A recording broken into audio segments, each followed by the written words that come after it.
नमस्कार मंडळी. तर मम्मीने आणला होता रेफा.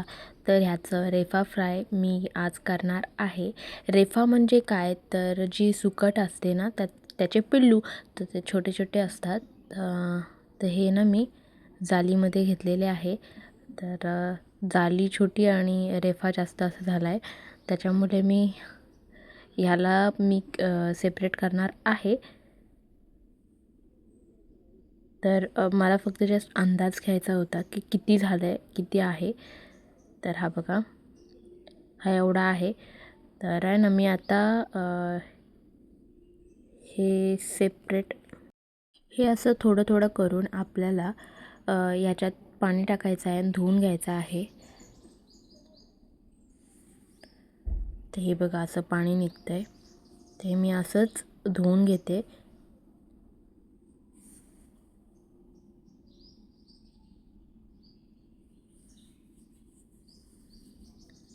हा असा आपण चवला धुवून घ्यायचा आणि जो आहे पाणी तो फेकून द्यायचा आहे.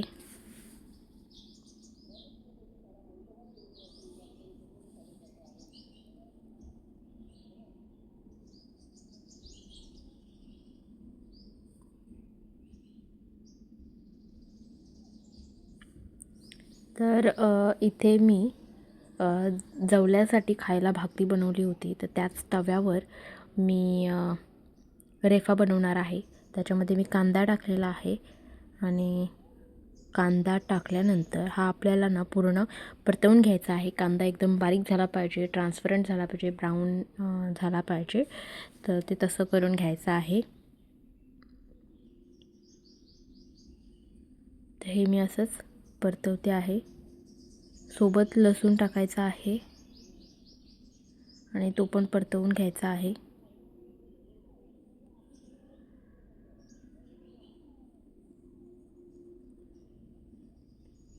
तर इथे मी टोमॅटो टाकलेला आहे. टोमॅटोसुद्धा मी एक घेतला होता, तो एक टोमॅटो मी याच्यामध्ये टाकलेला आहे.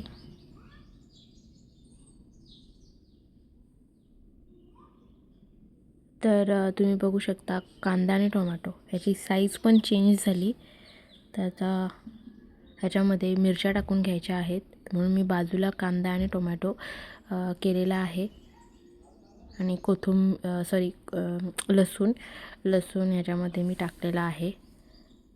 ते एकत्रित मी फ्राय केले नाही, कारण हे शिजलेलं आहे आणि नंतर मग ते शिजणार नाही व्यवस्थित, त्याचं टेस्ट मग लागणार नाही, म्हणून मग हे सेपरेट केलं. आणि आता हे फ्राय झाल्यानंतर सगळं एकत्र केलं. आता एकत्र केल्यानंतर आपल्याला याच्यामध्ये मसाले ॲड करायचे आहेत. तर इथे मी घेतलेला आहे लाल मसाला, म्हणजे तिखट मसाला, आणि एक कलरसाठी आपल्याला लाल मसाला घ्यायचा आहे आणि हळद घ्यायची आहे. तिथे हळद पण टाकून झालेली आहे. गरम मसाला टाकला आहे मी. हे ना आपल्याला पूर्ण मसाला वगैरे मिक्स करायचा आहे आणि परतवून घ्यायचा आहे. मसाला एकदम शिजला पाहिजे. थोडासा ना मी पाण्याचा हबका टाकते, जेणेकरून मसाला आपला शिजला जाईल आणि सोबत आपला मसाला करपता कामा नये. आणि आता कोथिंबीर टाकायची आहे. मी कोथिंबीर टाकते. ती कोथिंबीर मी त्याच्यामध्येच टाकलेली आहे. सोबत नंतर पण आपण टाकायचं आहे, पण फोडणीला मी कोथिंबीर टाकलेली आहे. ती मच्छीची जितकी स्मेल आहे ना तितकी यायला नको, म्हणून पाण्याचा हबका पण टाकून झालेला आहे, म्हणजे मसाला करपायला नको. सोबत आता जो रेफा धुवून घेतला होता, तर तो रेफा मी ह्याच्यामध्ये टाकते आणि हे टाकून झालेलं आहे माझं. असं मस्त आपण परतवून घ्यायचं. ते सगळीकडून असं परतवून घेते मी. तर त्याच्यापासून जो धूर येतो आहे त्याच्यामुळे तुम्हाला जरासा व्हिडिओला प्रॉब्लेम येतो आहे, पण आता काय करू शकत नाही, कारण माझ्याकडे काही ट्रायपॉड नाही. असंच मोबाईल घ्यायला लागतो, पकडायला लागतो. तर आहे ना, मला वाटलं की थोडासा मसाला कमी पडला आहे, म्हणून मी वरून थोडा मसाला टाकलेला आहे आणि हे असं आता आपल्याला मिक्स करून घ्यायचं आहे. तर तुम्हाला जर असं वाटलं तर तुम्ही टाकू शकता. मला वाटलं थोडासा मसाला कमी पडला आहे, म्हणून मग मी टाकून घेतला. आणि आता चवीपुरतं मीठ टाकलेलं आहे. तर हे ना असं परतवून घेऊ. हे बघा, हे असं परतवून घ्यायचं. थोडंसं जेव्हा ओला असतो ना रेफा तेव्हा लागतो तव्याला, पण त्याच्यानंतर जेव्हा तो शिजतो ना पूर्ण, तेव्हा नाही लागत, मग तो व्यवस्थित होतो. असा मी थोडासा पाणी टाकून त्याला शिजवायला घेतलेला आहे.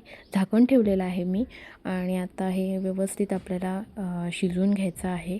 हे बघा, तर झाकण काढून झालेलं आहे. मस्त रेफा शिजलेला आहे आणि आता साईडनं सुटलेला पण आहे. जसं ते फोडणीच्या टायमिंगला करपलं आहे असं वाटत होता, म्हणजे चिकटला होता तव्याला पूर्ण. तर तो पण आता निघून गेलेला आहे, कारण तो जळाला नव्हता. जेव्हा रेफा ओला असतो तेव्हा तो असतोच बाव वगैरे, मच्छीचा पण असा चिकटतो, तर तसाच तो चिकटला होता. आता रेफा आपला खायला तयार आहे. कोथिंबीर मी वरती टाकलेली आहे आणि गरमागरम भाकरीसोबत विथ मुला आपला रेफा तयार आहे. तर खायला या. आणि आता तुम्हाला इथे दिसत असेल की हा रेड का दिसतो आहे, तर थोडासा कॅमेराची क्लॅरिटी वाईज आहे काही. जेव्हा मी जेवण बनवत असते तेव्हा त्याचा वेगळा इफेक्ट येतो आणि नंतर मग वेगळा इफेक्ट येतो, म्हणून हा प्रॉब्लेम क्रिएट होतो आहे. तर थोडं समजून घ्या, कारण प्रत्येकाचे मोबाईल, तुम्हाला तर माहिती आहे, प्रत्येकाची मोबाईलची क्वालिटी वेगवेगळी असते. तर हे आहे आमच्या बारकीचं काम, म्हणजे गुड्डाचं. तर तिला हे आवडते ह्या गोष्टी करायला, त्याच्यामुळे असं मस्त नवीन नवीन जेवण बनवलं ना की पहिला घास तिला लागतोच, मानाचा घास असतो तो. तर हे बघा, ही ती व्हिडिओ करते अशीच. तर आवडलेला आहे तिलासुद्धा, कारण खूप टेस्टी झालेला आहे. तर अशा पद्धतीने नक्की एकदा ट्राय करा, तुम्हालाही आवडेल. आणि व्हिडिओ कशी वाटली मला कमेंट करून सांगा. व्हिडिओ आवडल्यास लाईक करा. आपल्या चॅनलवर जर तुम्ही नवीन असाल तर सबस्क्राईब करा. भेटूया आपण नेक्स्ट व्हिडिओमध्ये.